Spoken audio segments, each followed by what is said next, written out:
What's going on, good people? Welcome back to another episode of Trading My Live Account. Today is day number 42. It's August the 8th, 2023. We made some trades today, so let's get into it.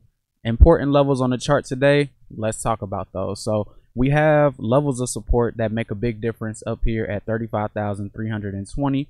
That was a level that was drawn from the pre-market, as well as this level that we have at 35,280, as well as 250. So we'll get into that one a little bit later.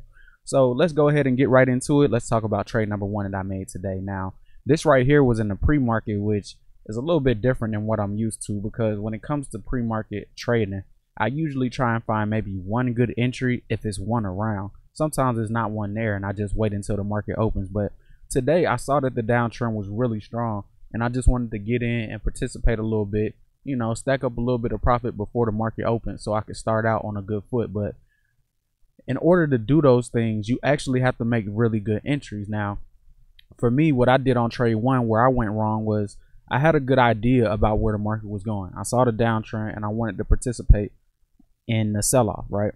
But the thing is, when you short, you need to make sure that you short from higher prices, because if you read my notes, it says I went short here expecting the down move to continue, but don't short the lows of the swing. And that's one of my biggest problems, because what I usually see is I see the market starting to move and I feel as though I need to get in right here because it's about to break to the downside. Now, even though that might be the case sometimes, you still don't want to take that trade, because there will be so many times and occasions like what we see at number one, where you're shorting the lows of that swing and it ends up pulling back to a level of resistance that was present before, and then that's when the sell-off resumes. So if you wanted to sell from the lows, maybe you could sell as prices were breaking through those lows once again, but you don't want to sell as soon as they make that low for the first time. That's what I'm learning, and that's one of the biggest lessons I learned from trade one. So we see that down move eventually happen. We come back, establish a low down here at our level of support that we were talking about earlier from 35,280. From that point forward, we formed a higher low. We moved a little bit higher, but once prices came back up to retest what I considered to be a lower high right here, that's where I went short at 2. But once I saw this higher low get formed, I got out of the trade quickly, because one thing about it is that whenever you see higher lows starting to get formed, no matter how strong you might think the downtrend is, you got to go ahead and get out of all your short positions as you can while you still can and while you still have time, because more than likely it's going to be a deeper pullback, and then once prices hit resistance, they'll move their way back down and the downtrend will continue. So a big lesson I learned right there from trades one and from trades two. So let's go ahead and skip all the way to the market open at 9:30. Now, when the market opened, we did have a little bit of a pop, but that pop only took us back to the upside where we were tested what used to be resistance from the pre-market, which makes sense. We're in a downtrend, we should come back to test major levels of resistance. And from that level, we immediately bounced off of it, sold back down all the way to the level that we established from support at 280, had one last pullback, and then finally broke through that level. Now, this right here, what happened at trade 3, I really want to talk about this, because this is actually the proper way to box up a strong downtrend. Now, here's what I mean. Whenever you have a downtrend, usually you'll get to a point where the selling comes to an end and the buyers take back over. That's usually because you have long-term traders that are coming in and going long, and you also have all of the short traders that are taking profits. So it's two groups of people buying right there, and those are the two. So that usually leads to a pullback. So what you like to do, well, what I like to do when I see a downtrend like that is I wait for that swing low to get made, and then I wait for prices to push back up and eventually find a high. Sometimes that level is at a random price point. Sometimes it's at a high volume candle from previous. Sometimes it's at a level of support from earlier. Now today we actually move back up to a level of support. So that's the scenario that we're playing today. So whenever you have that swing low and then you get that highest point that the market moves up to, that's when you can establish your zone. So that's what I like to do. I take that swing low, and then I take that first reversal point, that pivot point, and I box it up, and I look for prices to just come back and retest the top of the zone. Now on this specific day, I got a little bit too excited about the downtrend, because I saw that this candle, if we follow this down, this was a high volume candle. So I said, okay, if that's where the majority of the volume occurred, we should have trouble breaking past that level at 67. So I decided to go short when prices came back up to test that point. And I got out for break even once I saw that trade kind of moving against me. It was in my favor by like 5 or 6 points, but I saw what I did and I saw where I went short from, and it just didn't make sense. So I got out of the trade.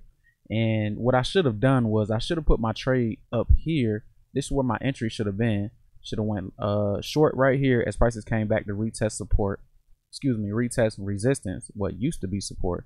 And then I should have been able to take prices back down to the bottom of the zone, or if I wanted to, I could have held it further. So right there, I was just a little bit too excited about what I potentially saw happening, because I knew the downtrend was already strong. We've been in a strong uptrend over the past couple of months, really throughout the entire summer season.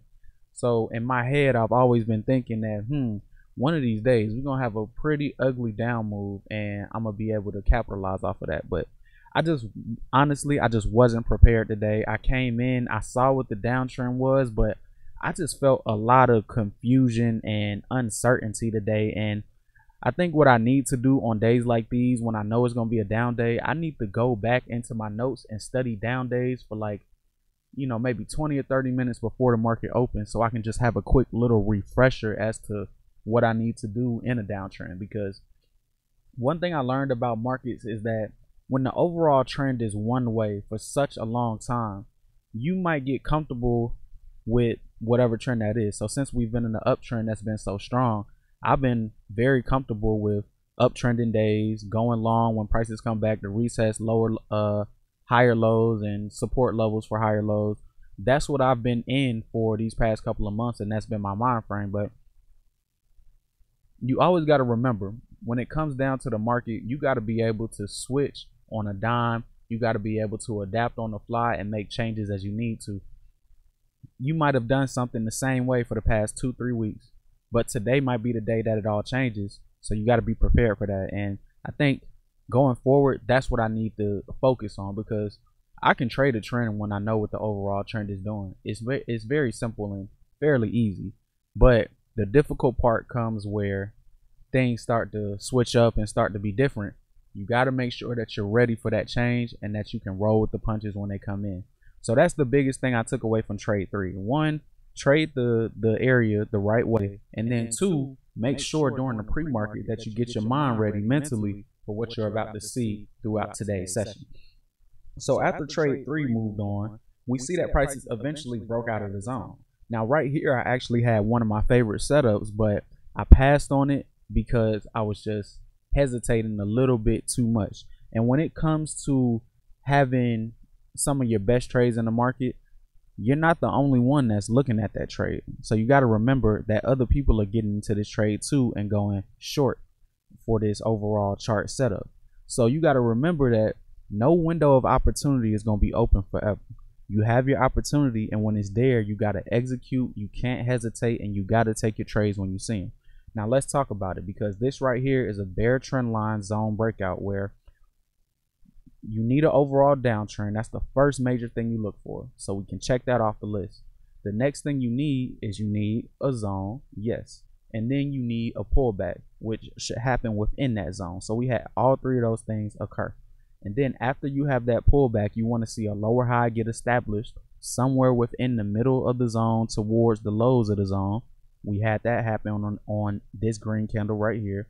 And then you want to see prices come back, retest the trend line, and also retest the bottom of the zone. So you really want to get short at the intersection of that bear trend line and the bottom of the zone. And that's exactly what I saw on this candle right here. So notice how this candle, it opened up here, not too far away from where this green candle right next to it closed from before. But then we immediately sold off, came back up into the zone, and closed right there.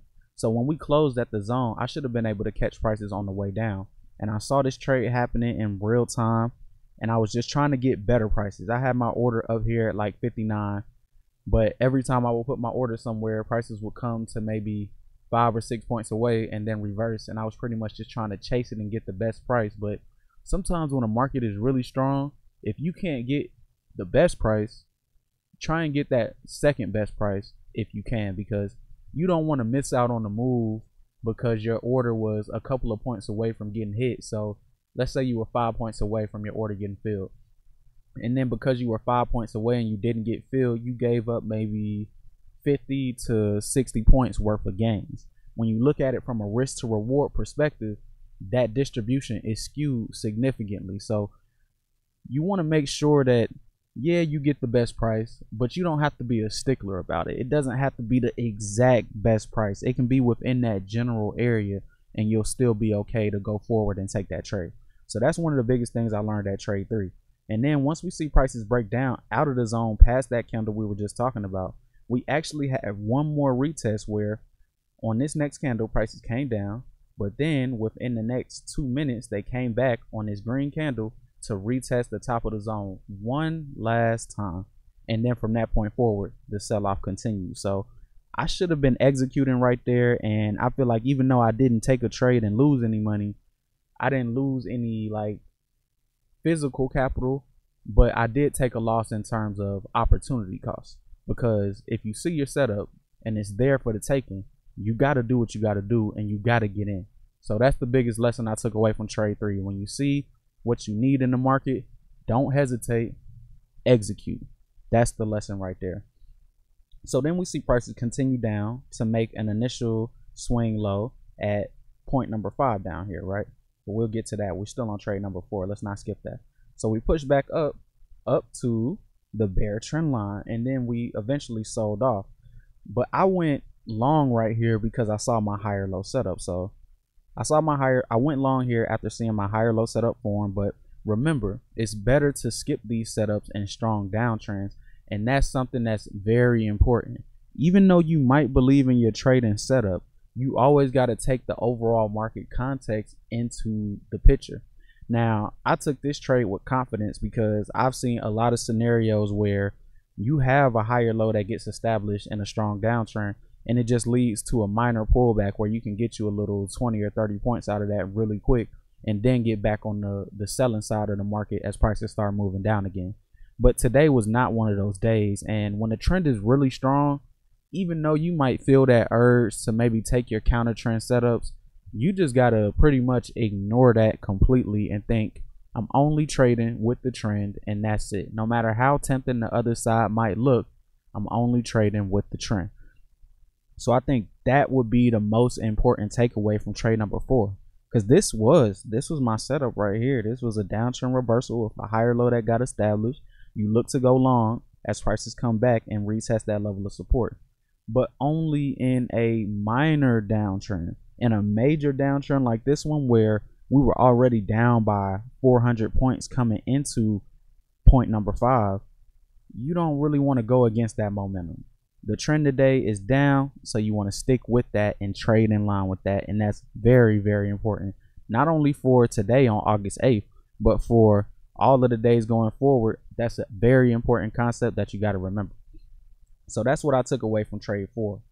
You might see your setup, but when the trend is really strong, ignore that setup if it goes against the trend direction at that time.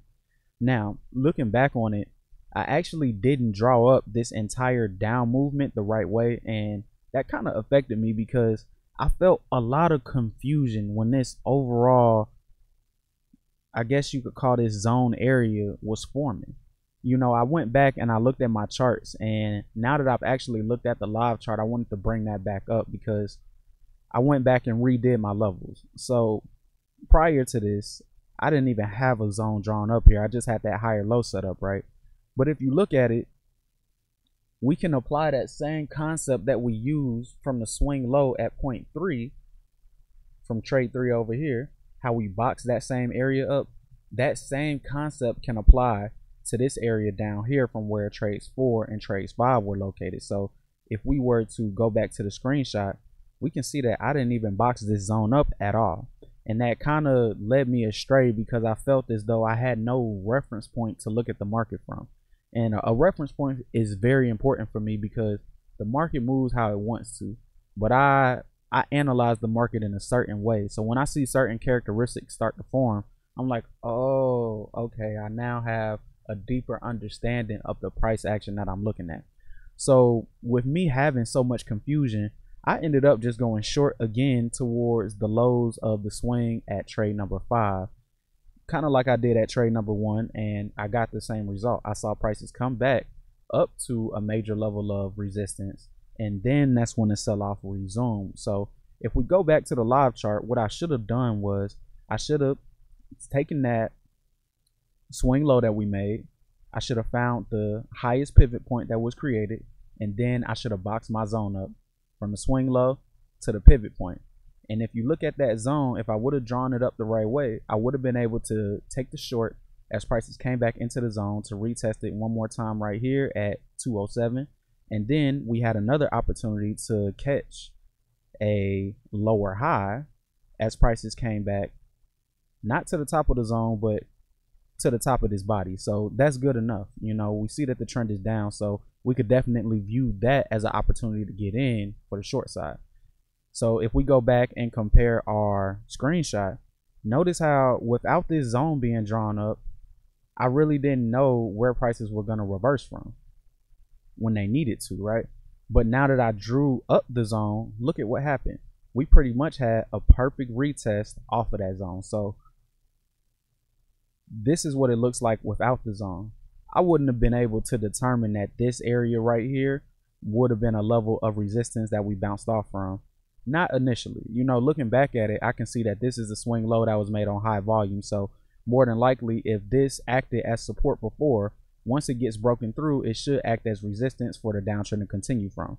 But in the moment when I was trading it live, I was so confused that I wasn't really able to see all of that playing out in real time. But looking back on it, it makes sense now that I've drawn the zone. And that's why it's so important to chart your charts up the right way, because the way that you chart up as a trader is pretty much your perspective and how you view the market. And you can view the market through your glasses. And when you view the market through your glasses, then you have clarity. You can see what's in front of you. I think today I was viewing the market without my glasses on, and I wasn't quite sure why it was going to happen like that. So I think it's important to get your zones right, and everything else will fall into place. So that was pretty much the biggest lesson that I learned today. And I would say overall, man, definitely wasn't my best day. You know, I think based on the circumstances, I did the best that I could, but I definitely got to improve on just being more dynamic and being more aware of market scenarios that are occurring. And I need to be aware of these things when they're occurring in real time. And I think all of that really just comes back to my preparation in the morning before the market opens. Today, I was a little bit confident because of yesterday. You know, I had great gains. I made really good trades. So I just felt as though I was going to come in today and do what I always do. But the thing is, I got to put in my work. Any other day, I'll put in my work, and I'm probably studying like maybe an hour to an hour and a half before the market opens. But today, low key, man, I was chilling, kicking it like, oh, okay, it's 8:30. I'm not doing too much. I'm waiting for the market to open, and when it does, I'm gonna kill it. But you got to put your work in. You can't skip that part. There is no way to cheat the game. There are no cheat codes. The only way to get it is to put in your work. And with that being said, I'm gonna make sure that I work hard on drawing my zones up the right way tonight in my back testing session and taking the right trades. Tomorrow, when I come into the market, I have one goal: to take trades that I know, and to only take those trades that I know. If it's not a setup that I'm extremely familiar with, I'm not even going to entertain it. Not even if I think, oh, the market is definitely going here. If it doesn't follow my trading plan or my setups, I'm not taking it. So with that being said, man, I hope you guys learned a lot today about drawing zones up the right way and how to also trade a downtrend in the proper manner.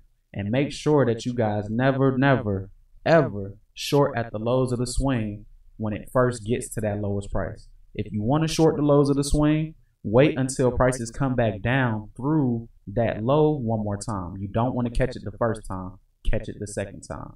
So anyway, you guys, that's all I got for right now. I'll be back tomorrow on August the 9th, ready to run it up again. But until then, you guys, take it easy.